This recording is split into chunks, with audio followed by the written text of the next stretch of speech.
Salut à tous et bienvenue sur la Boring Channel BBC. Je pense que maintenant vous êtes habitués. Aujourd'hui sera le débrief Chelsea contre Liverpool. J'espère que vous avez aimé ce match parce qu'il y avait énormément d'intensité. D'ailleurs, Momo qui était sur place, j'espère que tu as kiffé. Mais je vais essayer de vraiment vous faire un petit peu le tour de ce match. Première rubrique, c'est la composition d'équipe. Compo, beaucoup de changements. Déjà, on revient à une formation à 4 défenseurs derrière avec la paire Rudiger-Zouma. On avait confiance en Zouma, beaucoup moins en Rudiger. Alonso à gauche et Aspi à droite, donc ça c'était la classique je dirais. On avait surtout Barkley de retour et puis la petite touche jeunesse de Lampard, Gilmour au milieu de terrain. Et puis la classique en attaque, Giroud en pointe, Willian à droite, Pedro à gauche. Bon, on avait quand même la pétoche parce qu'on se dit qu'est-ce que ça va donner encore une fois cette équipe. À chaque match quasi il y a des changements, donc on se dit comment on va faire, comment l'équipe va se comporter. Comme d'habitude, j'ai envie de dire pour chaque match de Chelsea ça commence bien puisque ça presse très haut, ça bloque bien les relances de l'équipe adverse et puis ça récupère pas mal de deuxième ballon.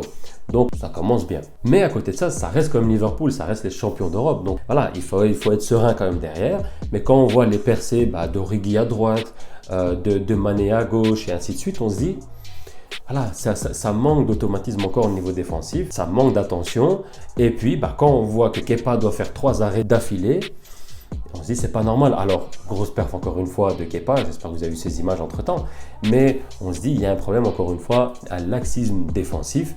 Bon, ça a été sauvé par Kepa, mais peut-être dans un bon jour de Liverpool, ça rentre. D'ailleurs, les arrêts qu'a fait Kepa là maintenant, il en a fait plus sur ce match que depuis le début de saison. Donc, dans la balance, c'est un petit peu bizarre. J'espère que cette fois-ci, le fait que Lampard l'a mis sur le banc, ça va l'aider à revenir encore plus fort. En tout cas, sur ce match-ci, ça a fait l'effet. Mais en général, l'équipe vraiment est bien disposée et disponible. Tous les joueurs savent ce qu'ils doivent faire, qu'ils doivent tenir sur le terrain.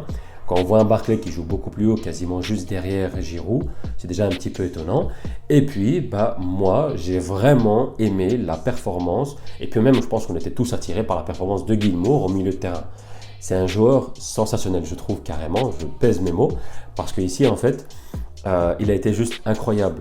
Quand on voit la qualité technique, la qualité de jeu, de passe, il n'a pas de stress, il a un jeu direct, il est vraiment technique mais facile, RIP Fabinho. Et puis il a de l'intelligence et puis il se bat, il a de l'énergie. Donc voilà, il a montré vraiment une grosse palette de son jeu, de ses qualités et c'est juste incroyable. On l'avait déjà vu en FA Cup 2-3 tours précédents, mais là on l'a vu face à un gros et je pense que Lampard a bien fait de l'appeler pour l'équipe A. En général, l'équipe était très bonne, donc comme je disais, il y avait de la fluidité et puis surtout quand on voit grâce au pressing, Barkley récupère le ballon, Willian frappe, bon, quand même erreur d'Adrian, mais elle est quand même au fond des filets, ça fait quand même 1-0. Donc au bout de la première mi-temps, on est devant en score, on gère vraiment le match, on gère l'équipe de Liverpool, qui est rare quand même, mais en tout cas, très très grosse performance de Chelsea. On voit qu'il y a de l'énergie, on voit qu'il y a de l'envie, on voit qu'il y a de la combativité, et ça n'hésite même pas à frapper au but, alors d'habitude c'est un peu plus rare, donc franchement, on est content de cette première mi-temps. Alors en deuxième mi-temps, forcément, Liverpool devait retourner un petit peu la situation, et donc être un peu plus entreprenant. C'est ce qui s'est passé. Ils ont vraiment gardé pour le 3/4 du temps de la deuxième mi-temps le ballon. Nous, on a juste été patients, on a juste contrôlé un petit peu le milieu de terrain, etc.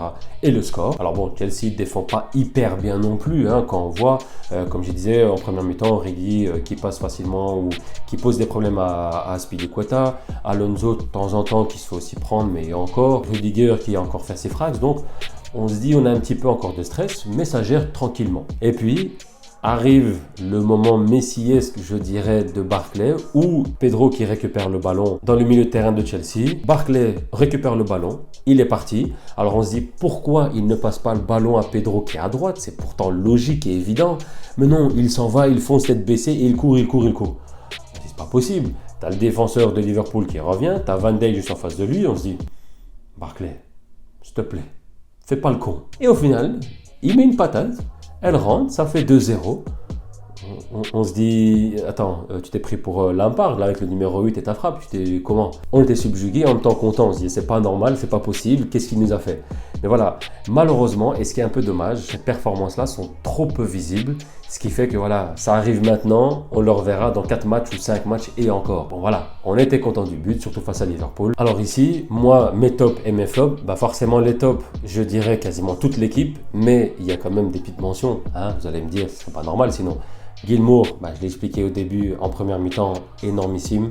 J'espère le revoir quand même un peu plus souvent au milieu de terrain. Bon, vu les blessés, forcément, ça arrivera.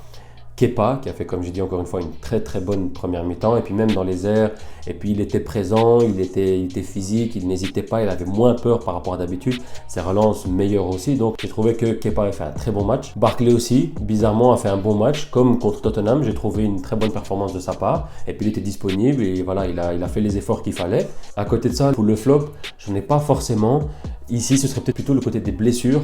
Quand on voit malheureusement ce qu'il y a eu, Kovacic on perd, Willian on perd, on ne sait pas encore trop, même à l'heure où je tourne cette vidéo, combien de temps. Vraiment pas encore trop. On espère que ce sera vraiment mineur et qu'il n'y aura pas de grosses blessures, surtout sur le long terme. Donc bon, sait-on jamais.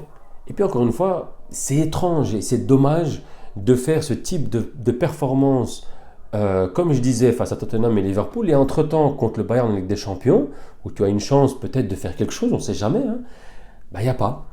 Il y a cette inconstance comme ça de ces joueurs, c'est juste incroyable. Là, on est content.